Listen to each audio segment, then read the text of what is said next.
years kami magsasama, ibig sabihin, nakaka-close ko sila. Tama? At dahil, syempre, Pilipino tayo, mas madalas tayo talaga ang nagiging paborito or nagugustuhan tayo ng ating mga employer, lalo na lokal. Pag nalaman ng lokal na mapagkakatiwalaan ka, alam mo, tutulong yan. At gano'n nangyari sa amin. Hindi tulong sa pera, but sa guidance. Kasi bakit ang nangyari? We were having coffee 10 years ago. Anong sabi ko? Sir, can you teach me how to get rich? Kasi ganda ng kotse niya eh. Yate, buildings. Pag nagpapamiting ako, hindi ko siya mahagilap. Kasi ando, nagbabakasyon sa Maldives. So you see the situation? Because of a simple question, I asked him, Sir, can you teach me how to get rich? And ganun nangyari. My mentor, the local here, sinamahan kami for not days, not weeks, not months, but years kami ginaid ni Mrs. Hanggang sa matutunan namin paano mag-build ng assets. So nakita nyo na, ang napaka-importante is hindi pala pera. Anong pinaka-importante ngayon? Ang tamang makakasama nyo. Tamang pagpili ng community at tao na mismong mag-guide sa'yo. Kahit gaano pa ka-professional ang sitwasyon mo, you will still need guidance. Tandaan natin yan. Lahat ng mga mayayaman din, may mga consultants pa rin yan. Tandaan po natin yan. So, yun pala siya. Kaya nakita na natin na posible pala. Kaso, may kaso. What is this? What is this issue right now ngayon 2024? Imagine we were able to realize that we need to add. Remember, we need to add.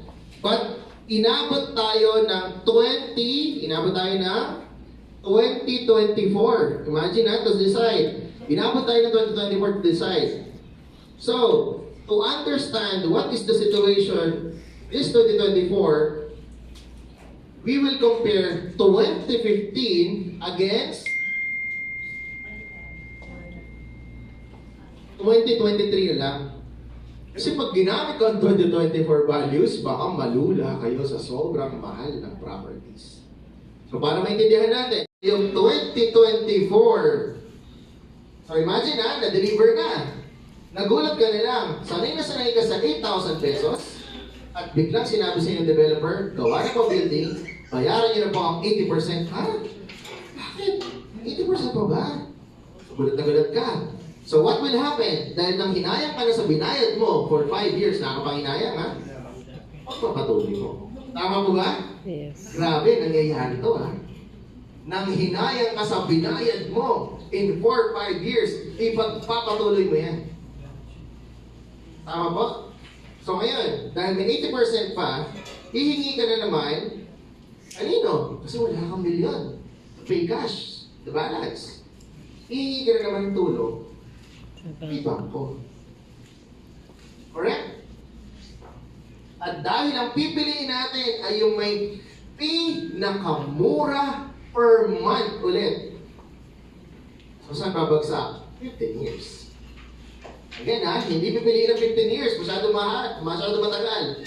Pero dahil nahabol mo yung pinakamura per month, 15 years.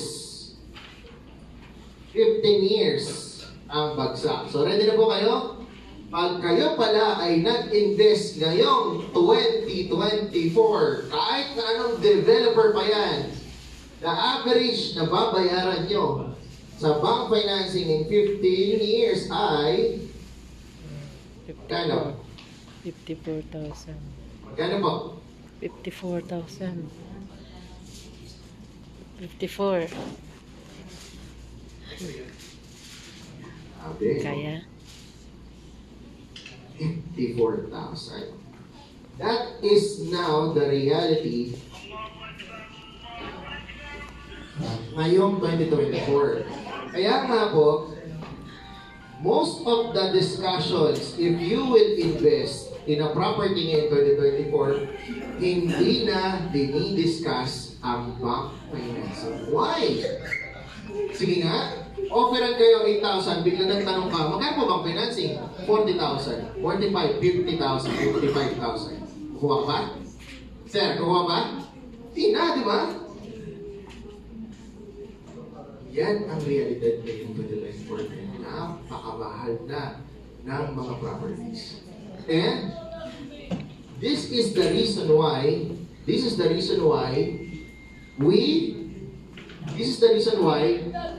are sharing this to you.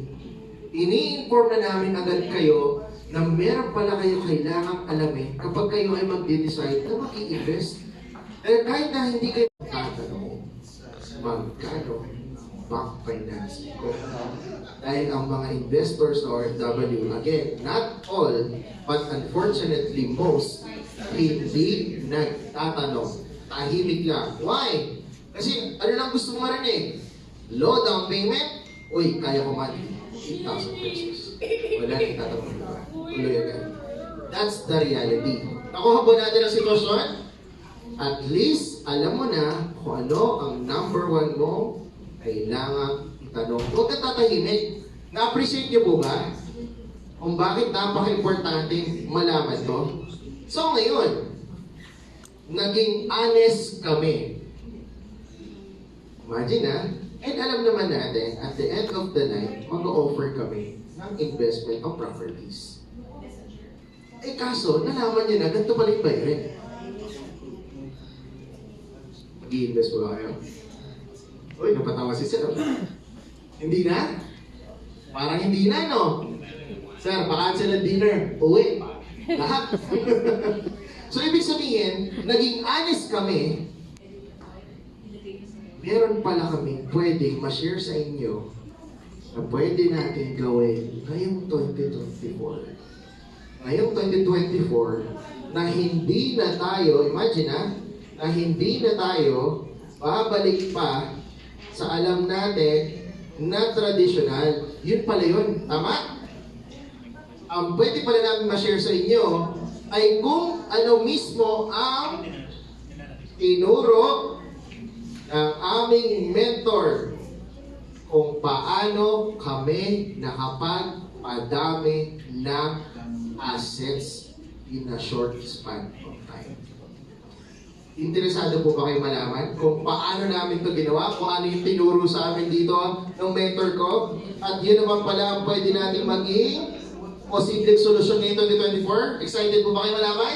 Yes. Excited? Yes. Uy, hindi makasagot. Parang gutom Yes. Parang wala nang lakas na. Sige. Sobrang Kain ma-excite. po muna tayo. Kain muna tayo. Tapos pagkatapos ng dinner, isi-share ko na po sa inyo. Okay po? Shall we? Sir, I will speak to you. So, again, let's bless the food. Break time.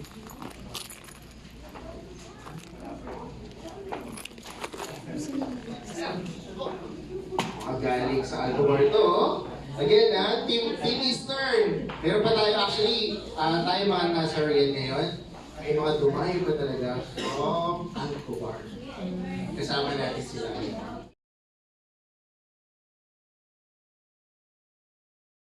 Mo at kapamilya. Para hindi ka maging burden sa family.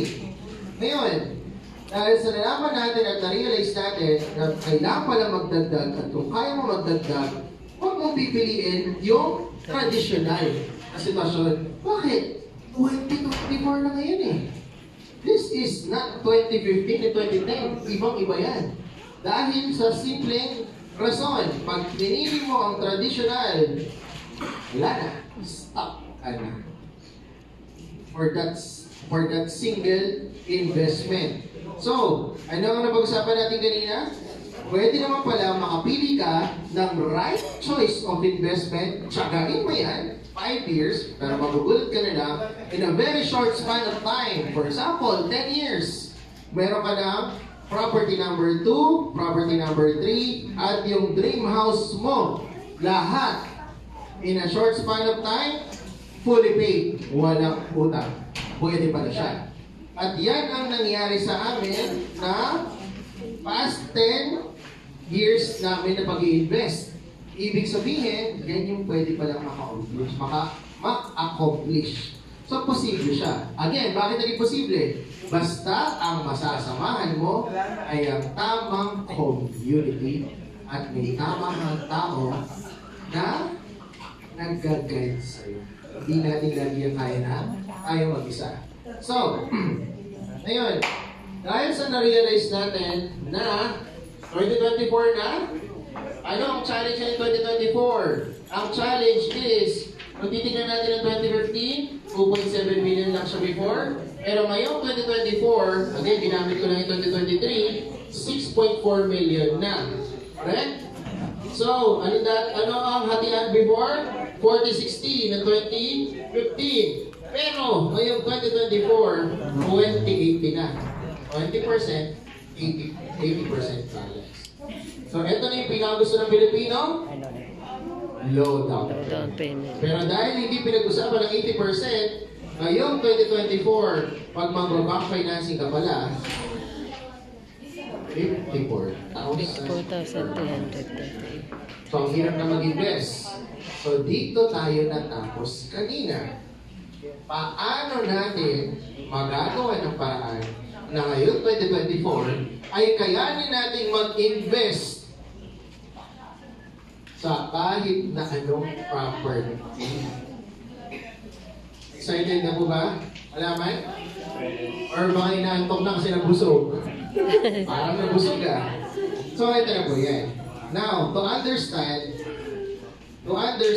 is kapag ang daming galit sa world, ang nagbibili pala natin mga OFW dito, majority ay always a non-priority projects. Why? A non-priority projects, ano purpose niya?